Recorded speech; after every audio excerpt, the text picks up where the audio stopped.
নমস্কার। আজ ৮০তম স্বাধীনতা দিবস। এই স্বাধীনতা দিবসে ভারত মাতাকে প্রণাম জানিয়ে এবং সবাইকে সম্মান জানিয়ে আজ আমার পরিবেশনায় কবি দেবেশ ঠাকুরের লেখা কবিতা আমার দেশ।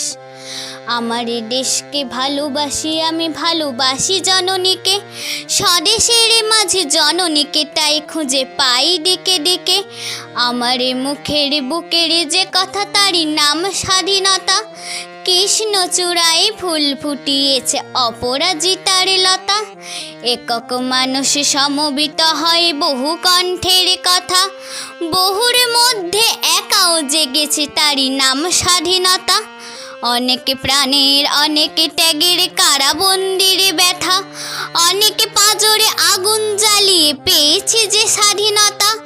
রক্ষা করেছি কারোটির মাঝে সমূহ নিজস্বতা, এক থেকে দ্রোহে একাকার হওয়া তারই নাম স্বাধীনতা। সব ধর্মের সব বর্মের আনন্দ গান ব্যথা, জাতি জনজাতি সৌহার্দের নাম তাই স্বাধীনতা। কোটি আমি মিলে আমরা হয়েছি রুখে দাঁড়িয়েছে মাথা, প্রীতি স্নেহ সুখ সমন্বয়ে নাম শুধু স্বাধীনতা। ভাসানে আজানে সুজনে স্বজনে বৃক্ষ গুল্মলতা, হুল বড়দিনে নানকে বুদ্ধি শুদ্ধ এ স্বাধীনতা। বেড়ার মধ্যে বেড়া বাঁধি নাকো নানা ভাষা নানা বেশ, আমি তুমি মিলে আমরা হয়েছি সেই তো আমার দেশ। নমস্কার।